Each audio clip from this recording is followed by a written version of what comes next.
Bueno, hermanos, esta mañana vamos a continuar con el primer mandamiento. La vez pasada dije que me iba a tomar dos temas para el primer mandamiento. El primer mandamiento, ¿qué es? No tendrás dioses ajenos delante de mí. Vamos a abrir nuestras Biblias en Romanos el capítulo 12. Romanos el capítulo 12.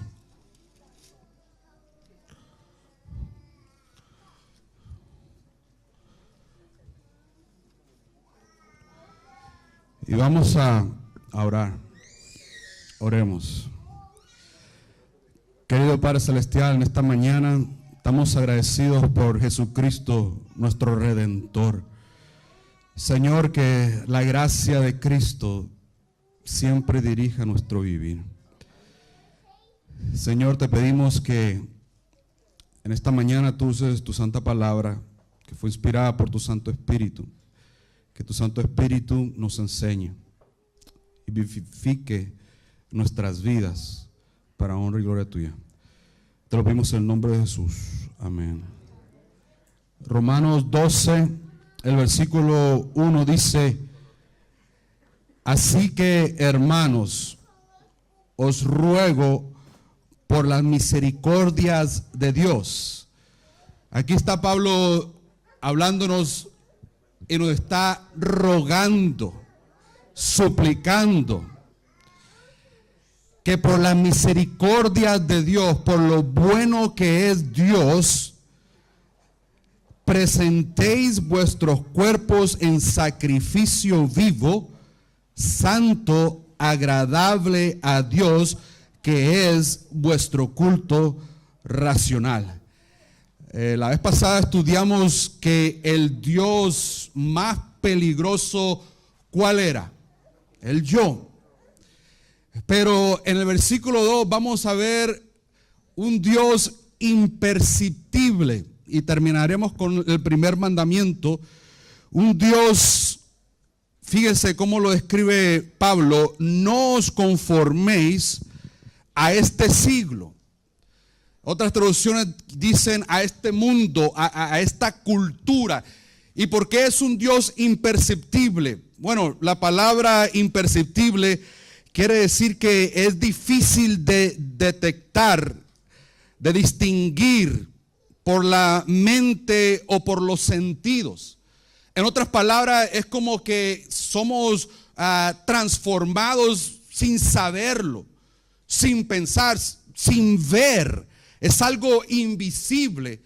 Y por eso dice aquí la palabra de Dios: no os conforméis, no te dejes transformar por la cultura, por este siglo, por el mundo, sino transformaos por medio de la renovación de vuestro entendimiento, para que comprobéis cuál sea la buena voluntad de Dios, agradable y perfecta. El aviso que nos da el versículo 2 nos está diciendo que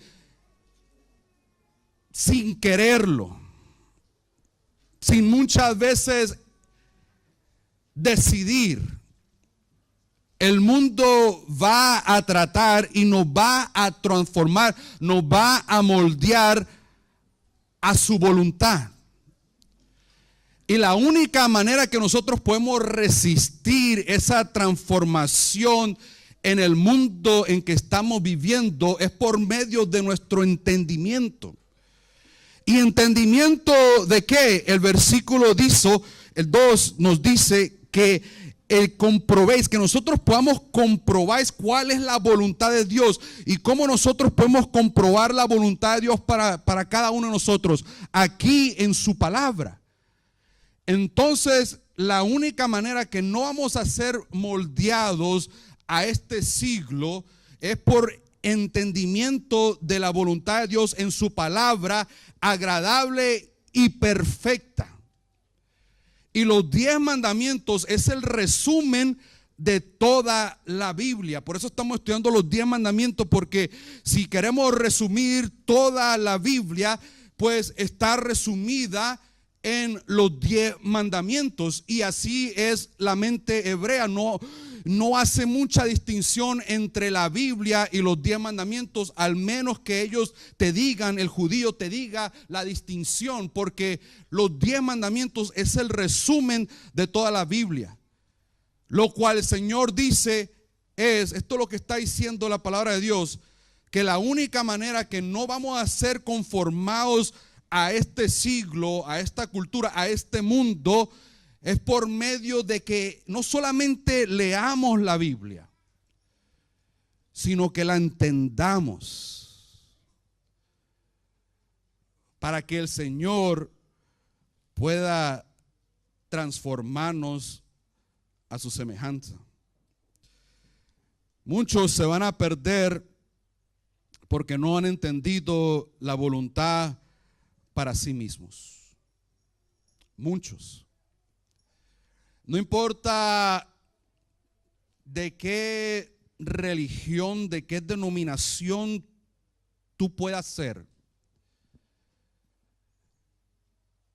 Si tú no entiendes la palabra de Dios, te vas a perder.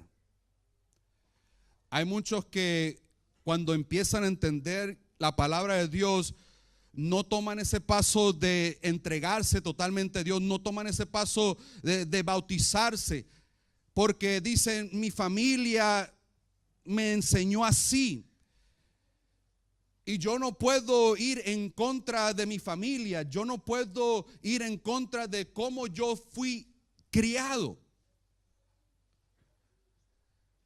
Y por eso el Señor nos dice, tienes que entender. O vamos a tomarlo y aplicarlo más a nosotros. Tú puedes haber nacido en una cultura adventista de pequeño y quizás vengas a la iglesia y no has entendido muy bien la palabra de Dios. Quizás no sabes muy bien algunas de nuestras doctrinas. Y cuando no sabes algunas de nuestras doctrinas, es, vamos a decir, casi difícil o se le hace bien fácil al enemigo engañarte. ¿Qué quiere decir cultura? Viene de la palabra cultivar. Satanás está sembrando porque él está cultivando, porque él quiere cosechar. ¿Y qué es lo que Satanás quiere cosechar? Satanás quiere cosechar un mundo de personas perdidas. Y por eso está cultivando, está arreglando la cultura, de tal manera que la gente del mundo pueda creer lo que está enseñando el mundo. Hay otra definición que nos dice el diccionario acerca de la cultura. Dice, es el acto de desarrollar lo intelectual y moral por medio de la educación.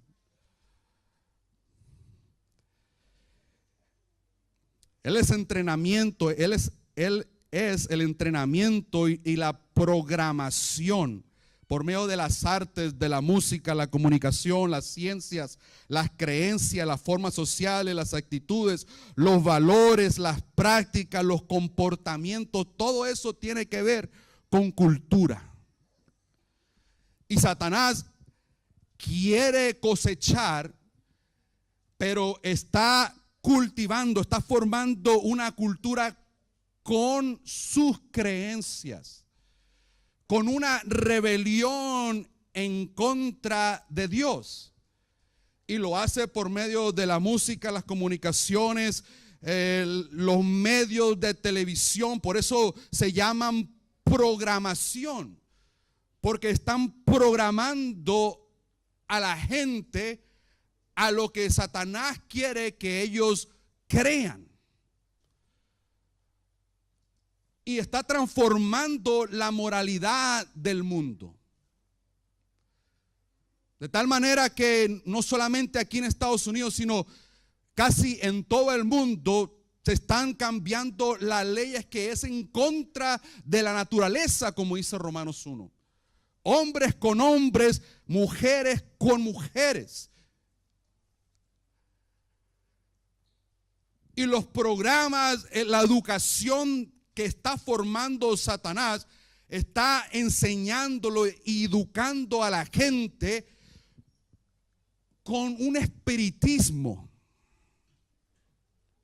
que a veces no podemos detectar, invadiendo a las iglesias, y las iglesias cristianas no tienen ninguna defensa en contra de los engaños de Satanás. Ninguna defensa, porque cuando la mayor parte del mundo cristiano cree que cuando tú mueres te vas al cielo,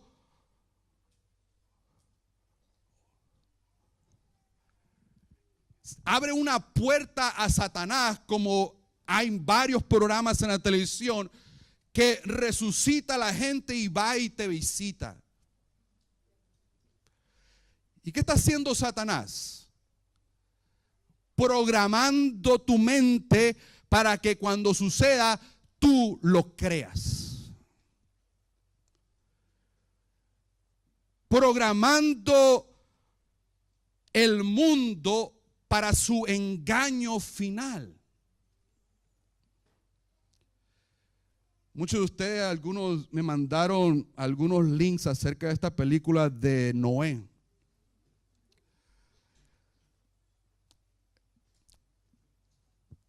El engaño más grande es que la mayoría del mundo cristiano, de los líderes cristianos, están endorsando esa película, que no tiene nada que ver con la Biblia. Es más, tiene principios cabalistas y gnósticos. Nada que ver con la Biblia. Presenta a un Dios que no es el Dios que está en la Biblia. Y por medio de todo lo que nosotros en el mundo en que vivimos, Satanás está cultivando, está formando una cultura, programando, educando, de tal manera que tú no puedas percibir. Por eso digo, es un Dios imperceptible. A veces no puedes distinguir, es invisible, no lo sientes. Y todo lo hace Satanás para engañar. ¿Cómo sucede la culturización? Nacemos, absorbemos y hacemos. Así sucede la culturización. No importa en qué rincón del mundo tú naciste. Si te quedas ahí, tú vas a observar, absorber, y tú vas a hacer conforme a lo que tú estás observando y absorbiendo. Por eso cada nación, ahora está el mundo muy cosmopolitano. Todo el mundo está aprendiendo de diferentes países, pero hace 50 años el mexicano seguía siendo el mexicano de hace 100 años atrás. El puertorriqueño seguía siendo el mismo puertorriqueño de hace 100 años atrás, porque absorbía donde nacía y se criaba. Pero ahora está llegando el mundo a ser cosmopolitano, agarrando de todos y aprendiendo de cada uno de nosotros. ¿Y dónde absorbes? Primeramente, cuando nacemos en el hogar, en la vecindad, en la escuela. Si naciste en un mundo cristiano, quizás fuiste a la iglesia, también absorbes ahí. Si fuiste a la universidad, también absorbes ahí. Y en la nación donde tú te criaste. Todo eso son los lugares donde uno absorbe. ¿Y cómo experimentamos la cultura? Es algo que hacemos sin pensar. Así lo absorbemos, sin pensar. Por eso el versículo 2 dice, no os conforméis a este siglo.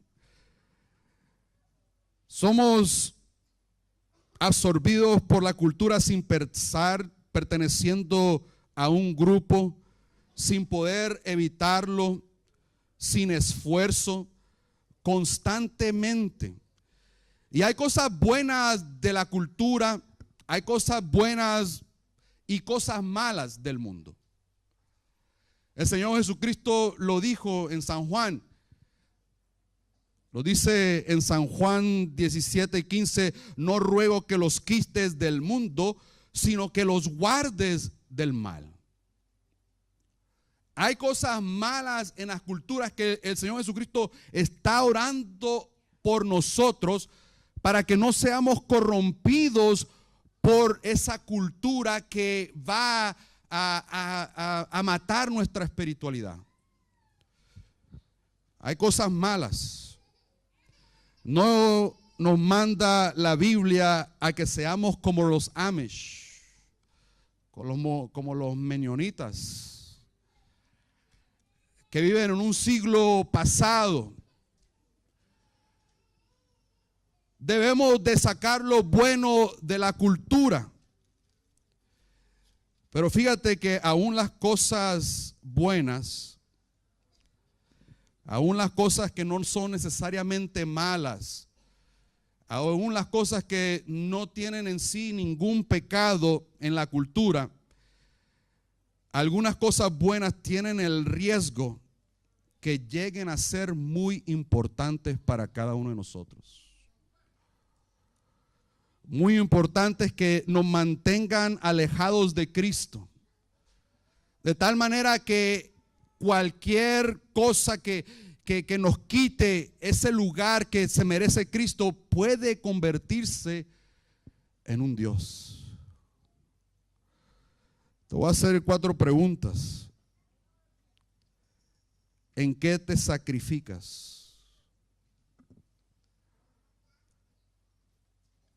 ¿En qué te sacrificas? Muchos se sacrifican en el trabajo, otros por conseguir cosas, otros por esto. ¿En qué te sacrificas tú? Cuando estás herido, segunda pregunta, ¿a dónde vas a recibir confort? ¿A dónde recibes confort? Muchos lo hacen, dicen los psicólogos, en la comida. Otros lo hacen, y dicen los psicólogos, yendo de compras, las mujeres, también hombres, pero la mayoría de las mujeres, según los psicólogos. Y los psicólogos dicen que los hombres muchas veces encuentran ese confort en el sexo, en la pornografía. Y cuando yo empiezo a leer eso, los psicólogos, me remonto a la Biblia. De ahí viene. Los psicólogos están confirmando lo que la Biblia siempre dijo desde el principio. ¿Por qué pecó Adán? Que no podía vivir sin esa mujer. En el hebreo dice que el Señor construyó a la mujer. La hizo muy diferente al hombre. Y el hombre cedió. ¿Y la mujer cuál era? Bueno, tiene que ver con las apariencias. Quería ser más bonita. Era hermosa, pero la serpiente se comió la mentira de la serpiente y quiso ser más hermosa. Tercera pregunta. ¿Qué te decepciona o qué te frustra demasiado? En estos días dicen que en Brasil, para este verano, se esperan muchos suicidios. Bueno, todos los años dicen que hay suicidios y homicidios, porque los brasileños dicen que el fútbol no es un deporte, es una religión. ¿Qué es lo que a ti te frustra demasiado? ¿Qué es lo que te decepciona? 4, ¿qué es lo que verdaderamente te emociona? ¿Qué te emociona? Mira, te voy a compartir algo que estuve pensando acerca de la cultura. Porque no toda la cultura es mala. Se puede usar para bien o para mal. La tecnología, el momento en que estamos viviendo, el Señor puede usarlo mucho para el bien. Pero te voy a decir algo. Cualquier cosa, y escribí 3 definiciones, voy a compartir, quería darte una, pero voy a compartir 3. Dice, cualquier cosa que debilite tu razón y perjudique tu sensibilidad de tu conciencia, que oscurezca tu sentido de Dios, que te quite el deleite de las cosas espirituales. Si hay algo, una cultura que hace eso en tu vida, está siendo transformado por este siglo. Otra cosa, cualquier cosa que es objeto de tus pensamientos, admiración, tiempo, recursos, afectos, que le robas a Dios. Claro que vas a pasar tiempo con tu familia y tiempo en el trabajo, pero cualquier de estas cosas que le robas a Dios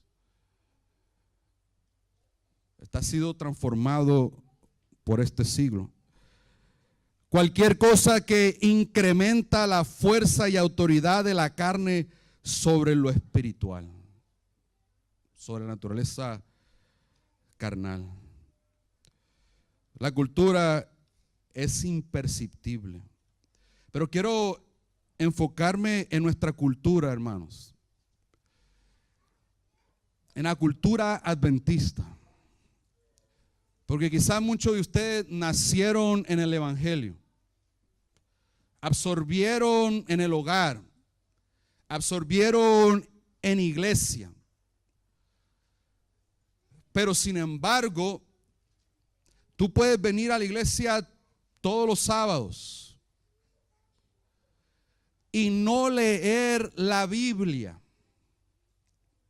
y no entenderla, y tienes un pronóstico de que no estás salvo, porque eso es lo que dice Romanos 12:2.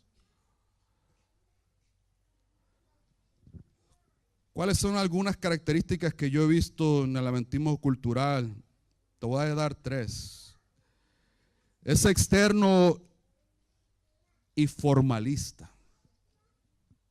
Es externo y formalista. Se practica, ya sea que absorbiste en un hogar donde era en sus prácticas liberal, o quizás viniste y te formaste en un hogar donde la práctica era conservadora. Las dos son externas y formalistas. 2, se expresa en la forma de adoración, a doctrina, costumbres y reglas. Y 3, lo que yo he visto es de que la cultura del mundo, como no entienden, la cultura del mundo llega a dominar sus vidas. Cuando yo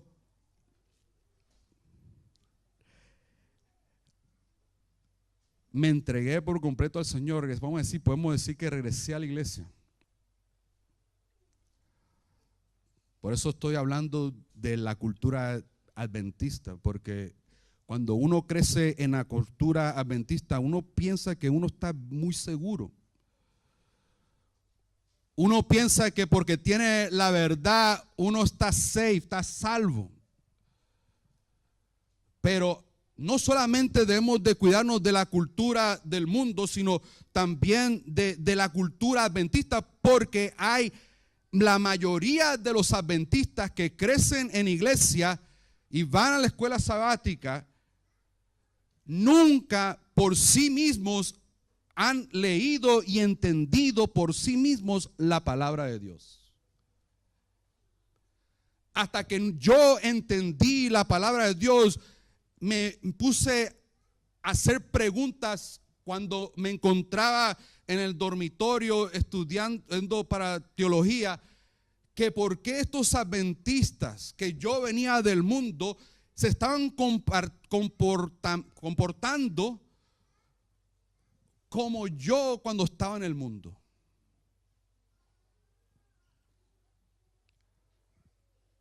Ellos bebían alcohol, fiestas,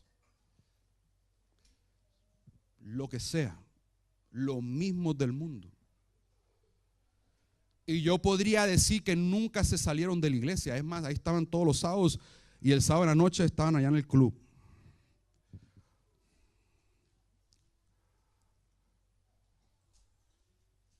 Y la respuesta es de que por sí mismos nunca han entendido la palabra de Dios.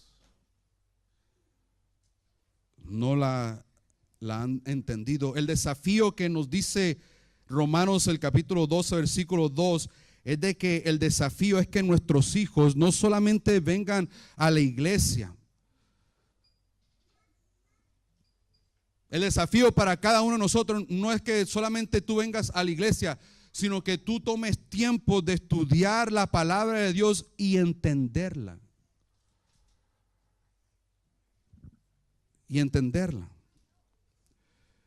El llamado de Dios es a un compromiso diario y personal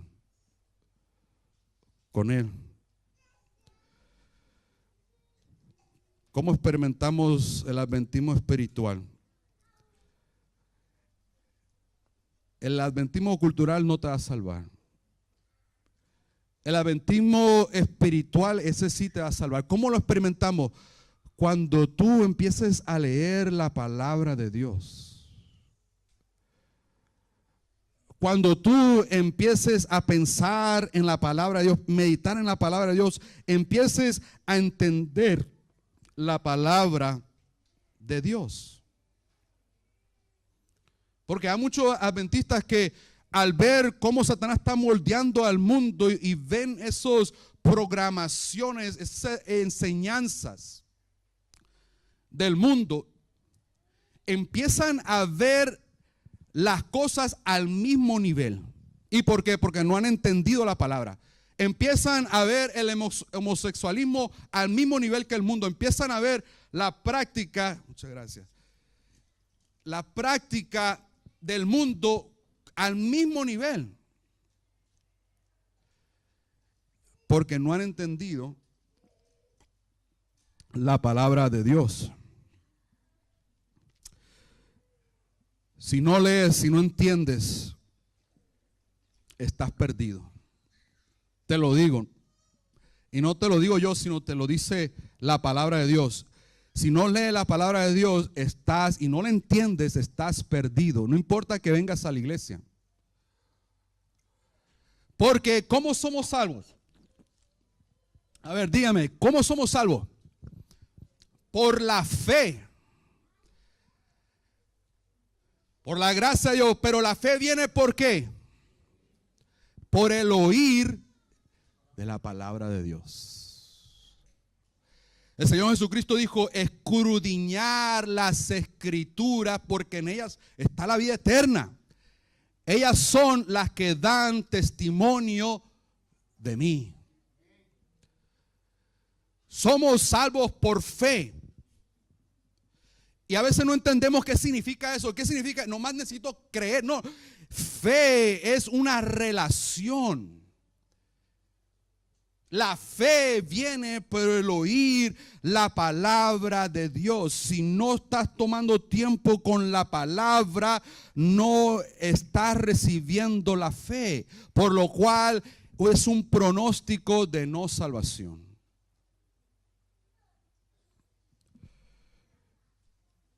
Y te lo digo porque yo era ese adventista cultural. La palabra de Dios nos dice que nosotros tenemos un pan de vida y es la palabra de Dios.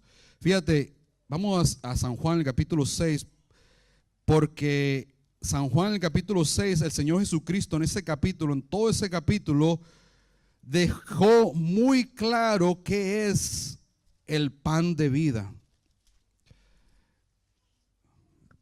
Fíjate lo que dice el versículo 51. No vamos a leer todo el capítulo, pero aquí acuérdense que el Señor ha alimentado a una multitud. Y ahora esta multitud va siguiendo a Jesús. Porque ¿qué es lo que querían? Querían más pan, más sándwiches de pescado. Y el Señor le dice: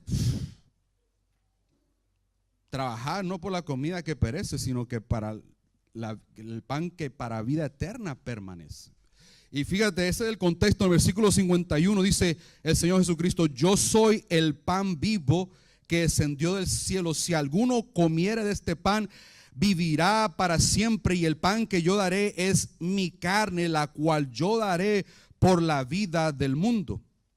El versículo 53 dice: Jesús les dijo: de cierto os digo, si no coméis la carne del Hijo del Hombre y bebéis su sangre, no tenéis vida en vosotros. El Señor dice: si no comes mi cuerpo ni mi sangre, no tienes vida en vosotros. Ahora fíjate, la Iglesia Católica ha sacado este versículo y por siglos ha enseñado que la hostia es el cuerpo de Cristo y que el vino es la sangre de Cristo.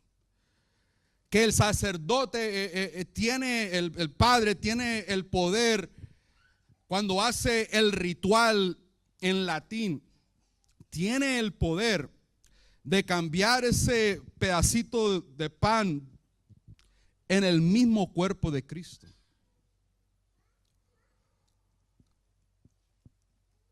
Pero eso no lo que enseña la Biblia. El Señor está diciendo: tienes que comer mi carne, tienes que beber mi sangre para que tú tengas vida eterna. ¿Será que el Señor Jesucristo está hablando de algo literal? Pues vamos a seguir leyendo. Dice el versículo 54, 56, habla de la misma cosa. Pero fíjate el versículo 60. Ahí estaban los discípulos escuchando lo que el Señor estaba diciendo acerca del pan de vida, acerca de que tienen que comer su carne, su cuerpo, tienen que beber su sangre. Y fíjate lo que pasó con los discípulos. Al oírla, muchos de sus discípulos dijeron: dura es esta ¿qué? Esta palabra. ¿Qué entendieron los discípulos cuando el Señor Jesucristo está hablando de su carne, de su sangre? ¿Qué es lo que era la carne y la sangre de Jesucristo? Sus palabras.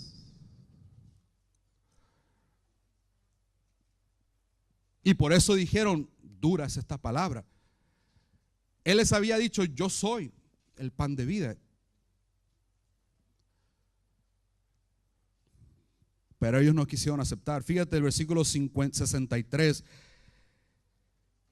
Dice: el Espíritu es el que da vida. El Espíritu Santo toma la Biblia, las palabras que tú veas, que leas y que tú entiendas, y el Espíritu te da vida. Romanos 7 nos dice que el que no tiene el Espíritu no tiene a Dios. Apocalipsis nos dice y nos habla del sello de Dios. Y siempre lo hemos entendido el sábado, pero si estudiamos muy bien es mucho más profundo que eso. Porque la Biblia misma nos dice que es el sello, que nosotros vamos a ser sellados con el Espíritu Santo. Y el Espíritu Santo no es como algunos carismáticos dicen, que empieza uno a hacer convulsiones y a brincar. El Espíritu Santo trabaja por medio de la palabra de Dios. Por eso dice el versículo 63, el Espíritu es el que da vida, a la carne para nada aprovecha. Las palabras que yo os he hablado son espíritu y son vida. Pero hay algunos que de vosotros que no creen. El 66 dice que muchos de sus discípulos volvieron atrás y ya no andaban con él. Y dijo entonces Jesús a los 12: ¿queréis acaso iros también vosotros? Le respondió Simón Pedro: Señor, ¿a quién iremos?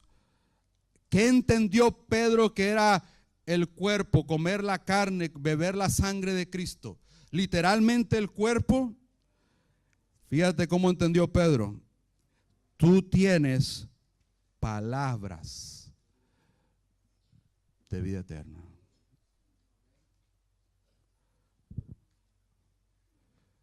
Esto es el pan de vida. Esta es la carne, esta es la sangre de Cristo Jesús. Tú tienes palabras de vida eterna. El 69 dice: y nosotros hemos creído y conocemos que tú eres el Cristo, el Hijo del Dios viviente. Y cuando tú empiezas a orar para estudiar, no para leer, no vayas a estudiar la palabra de Dios simplemente para saber hechos, para saber cosas, sino que estudia la palabra de Dios para entender, y el Espíritu Santo te va a ayudar a entender, lo cual te va a llevar al arrepentimiento. Y después del arrepentimiento, el Espíritu te va a llevar a obedecer. Y después a compartir. Pero el Señor quiere que tú hagas un plan de estudiar y entiendas. Hace poco me encontré con una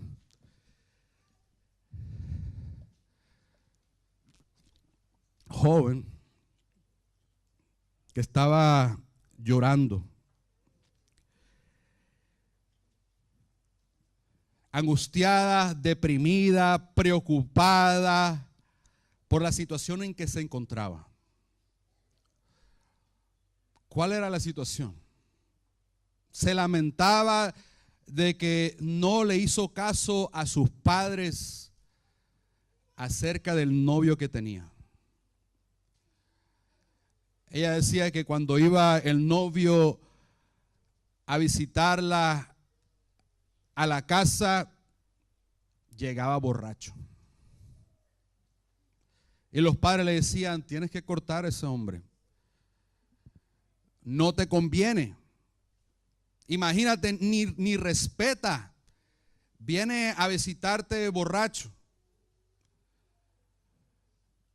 Pero ella decía: no, yo lo amo, yo lo adoro. Esas son las palabras que usó. Yo lo adoro. Y los padres le decían: no, no te conviene, vas a sufrir. Pero ella estaba decidida de que quería comprometerse con él y quería seguir con él. No le hizo caso a sus padres, se casó, tuvieron un hijo, pero ahora se sentía sola, preocupada por el futuro. Ahora estaba sola porque el marido la había no solamente abusado verbalmente, la había maltratado, golpeado, la había hecho sentir como nada. Y ahora se lamentaba que no le hizo caso a sus padres. Y saben que el primer mandamiento, hermanos, es una advertencia de Dios que está motivado por una profunda preocupación por cada uno de nosotros. El primer mandamiento, el Señor es ese Padre que está preocupado por nosotros, que se interesa por nosotros, que quiere lo mejor para nosotros, porque Él conoce a los demás dioses. Él conoce que si entregas tu lealtad y tu devoción a otros dioses, finalmente esos dioses te van a defraudar, te van a lastimar, te van a destrozar, te van a dejar muerto. Y en su preocupación, el Señor en su amor es ese Padre que te está diciendo: no te conviene. Y cuando el primer mandamiento nos dice: no tendrás dioses ajenos delante de mí, esa prohibición, acuérdense que hemos aprendido que cuando están los mandamientos dados en forma negativa para que todo lo positivo de lo que se acaba de decir tú lo hagas. Y cuando dice no tendrás dioses ajenos, está diciendo que te está ordenando a que tengas al Dios verdadero en tu vida. Eso es lo que te está ordenando. Pero cuando habla de eso, está hablando a que lo ames. A que lo ames. Por eso el Señor Jesucristo en una forma positiva habló y dijo: este es el mandamiento: amarás al Señor tu Dios con toda tu mente, con toda tu fuerza, con todo tu ser, con todo. Pero no vas a poder llegarlo a amar si no lo conoces. Por eso estudia la palabra, no para aprender verdades, sino para entender el amor de Dios. Tú eres ese Adán que después de hacer ese terrible error, de cometer ese pecado, de ver esos resultados, ves a un Dios amante que asume esa responsabilidad. A David, tú eres David, que a pesar de esas debilidades, el Señor lo perdonaba. Tú eres Daniel, que a pesar que la cultura estaba tratando de cambiarlo, le cambiaron el nombre, le empezaron a enseñar las ciencia babilónica, pero trazó y no se dejó influenciar.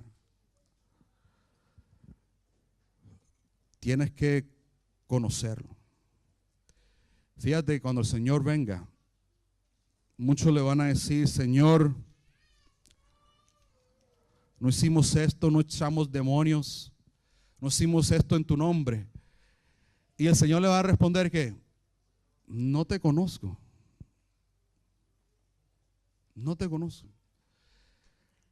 ¿Sabes por qué no los conoce?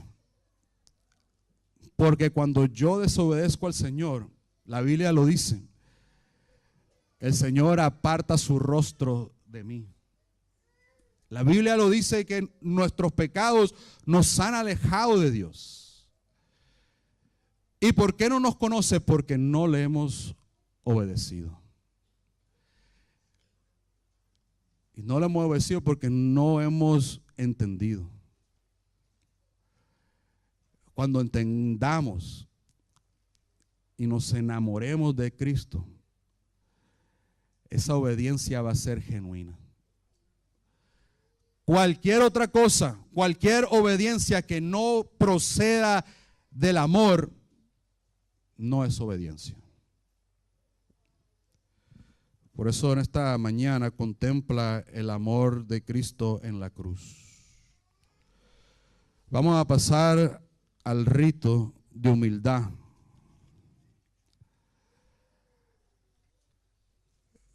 Contempla el amor de Cristo.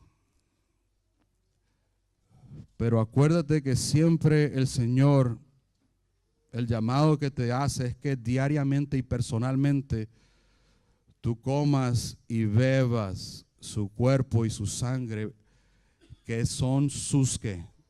Sus palabras. Somos salvos por fe. Pero la fe tiene una acción. Viene por el oír de la palabra de Dios. Que Dios te bendiga. Vamos a tener una corta oración. Querido Padre Celestial, en esta mañana sabemos que Satanás, por medio del mundo y la cultura y lo que está sembrando, está tratando de moldearnos a la semejanza de rebeldía en contra de Dios. Señor, ayúdanos que podamos entender la voluntad tuya, que es agradable y perfecta, para que no seamos transformados conforme a este siglo. Te pedimos, Señor, que tu bendición se quede con nosotros, que tu Santo Espíritu siempre nos convenza y nos guíe a toda verdad. Ahora que vamos a pasar al rito de humildad, Señor, te pedimos que podamos meditar en la cruz y preparar nuestros corazones para una vez más renovar nuestros votos contigo. Te lo pedimos en el nombre de Jesús. Amén.